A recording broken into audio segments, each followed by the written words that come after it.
What is going on in Alabama? The events in Dadeville, Alabama are being labeled as a mass event. Unfortunately, the reality of it is, it's not a mass event. This is just regular Alabama weekend violence. There's no real definition to what a mass event is, but this term is usually a once isolated event. But these are not isolated events. We have Dadeville, Alabama, we have Mobile, Alabama, we have Huntsville, Alabama, and what is now becoming a pattern in the state of Alabama for these parties and event centers to go in this direction. So let's learn a little bit about Dadeville, Alabama and the surrounding community so we can understand that the violent situation here is nothing new. Just 2 weeks ago, we did a video in Camp Hill, which is less than 10 minutes away from Dadeville, and the title of my video was Most Murderous Small Town. What's up, everybody? On today's video, we're going to go into Camp Hill, Alabama, one of the most dangerous cities in the entire country. So while the people in this part of Alabama are in denial about the violence in this community, it's not a surprise. It's been analytically recorded that these towns are absolutely murderous and dangerous. Take Camp Hill, Alabama, which is only 10 minutes away from Dadeville. They have recorded murder rates of over 100 per 100,000. That's worse than Detroit. That's worse than St. Louis. That's on par with Tijuana, Mexico, a dangerous border town, which is named the most dangerous town in the entire world.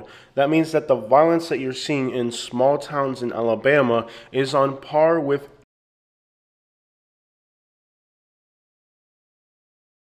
Yet the people that live in these communities are completely unaware that the level of violence that they see on a daily level is unacceptable and abnormal. I have seen already on videos that came up on this topic how immediately people go to a racial context regarding the situation.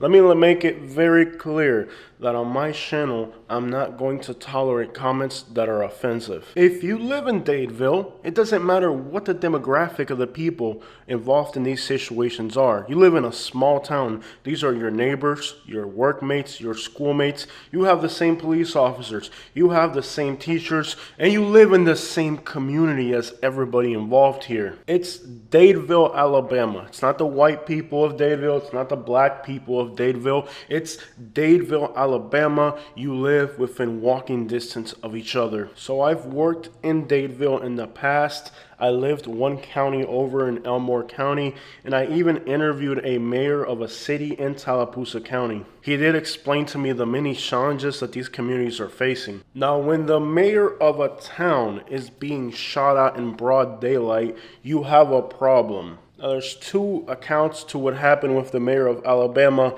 and I blindly believe his side of the story because I personally had to move out of this region of Alabama because of the violence people were trying to inflict on me because of my YouTube channel and because of my social media presence. So I completely understand what the mayor of this town was going through, trying to make his community a better place, bringing good paying jobs to the area, and still being in danger for his safety because the people in the community are that out of control. When mayors of towns and news reporters are being victimized by criminals, this isn't United States level of violence. These are the types of things you see in Mexico. Levels of violence in these Alabama communities is just that news reporters, mayors, and even people in law enforcement are afraid of the criminals. For all practical purposes, Alabama is a failed state where people in public official situations and media like myself are afraid to do news coverage on these towns because they are so dangerous. Take Camp Hill and Dadeville. They just 2 weeks ago went through a hailstorm that pretty much annihilated their town. Nobody even covered the event. People are afraid to open a camera out in public in these communities, cover a weather-related event because they're afraid of what could happen to them for recording in these communities. Literally, there's only a few videos on the internet about Dadeville, Alabama, and one of them just happens to be my own.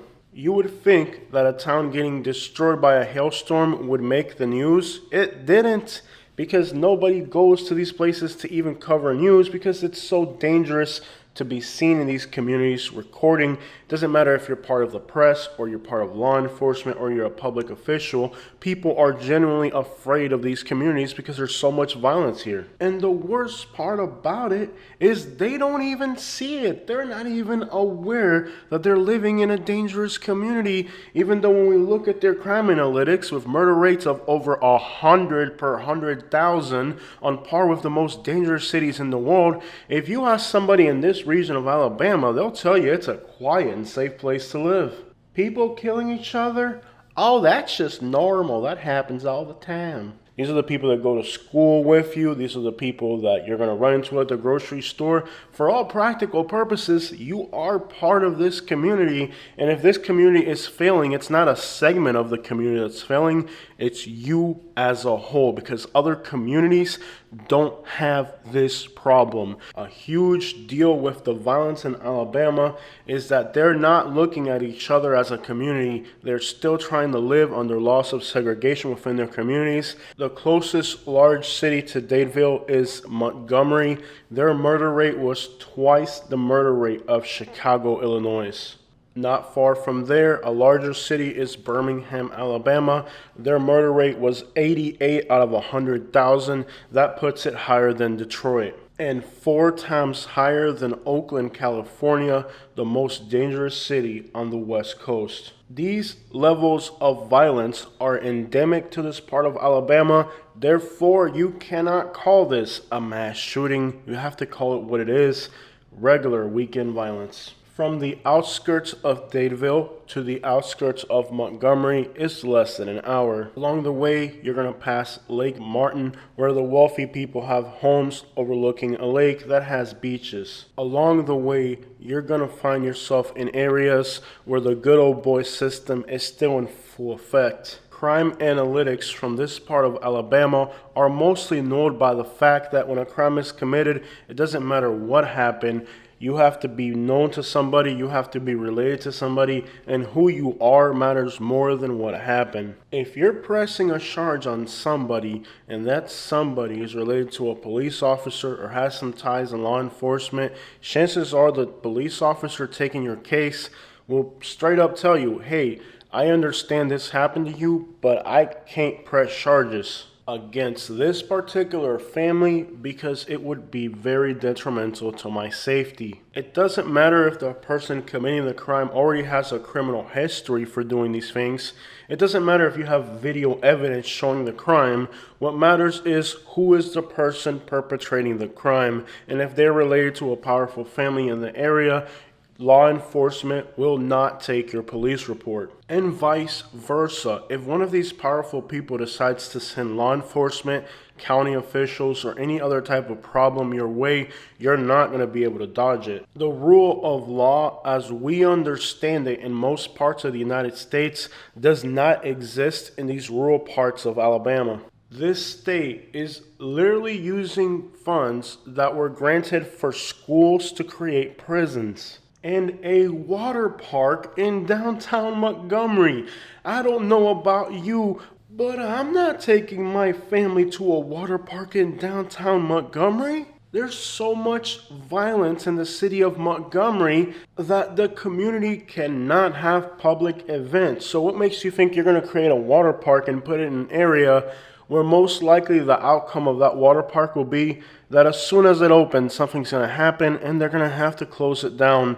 And this is going to be a repetitive thing to the point where nobody's going to go to this water park because it's going to be so scary. I know that the people in the Montgomery area deserve to have something nice like a water park because I lived in the Montgomery area and there's nothing good to do out there. But I'm fully aware of what's likely going to happen when they open this water park, knowing the reputation that this area has for violence. Currently, in the state of Alabama, the schools are falling apart. They have mold growing on the side of buildings, plywood on the windows, no central air or heating, just window shakers. Meanwhile, if you go to any cemetery, Alabama, especially the Confederate cemeteries, they're well groomed and the grass is well kept. This is a state that cares more to idolize its past in slavery and hate than it does to prepare their children for the future. So it's no surprise that a state that takes care of its cemeteries and lets their schools go to crap is going to eventually end up with the youth running into violence and a lot of problems. And the sad part is, when I look through social media posts about this event, the people of Alabama are not saying this is sad. It's almost like they're happy that this event happened so they can point a finger and say, they don't seem to be sad about this event.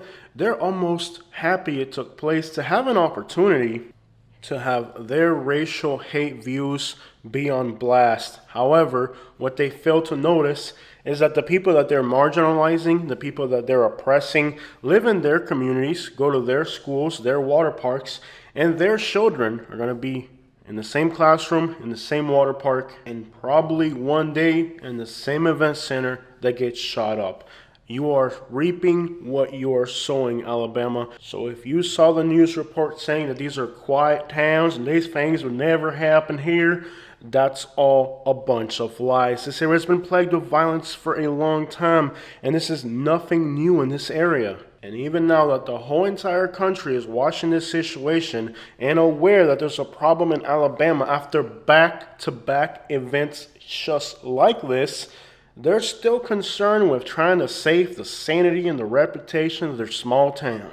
But when your state has the highest murder rates in their big cities, the lowest life expectancy by as much as 10 years less than the average, we are all starting to see analytically that there's a problem in the state of Alabama.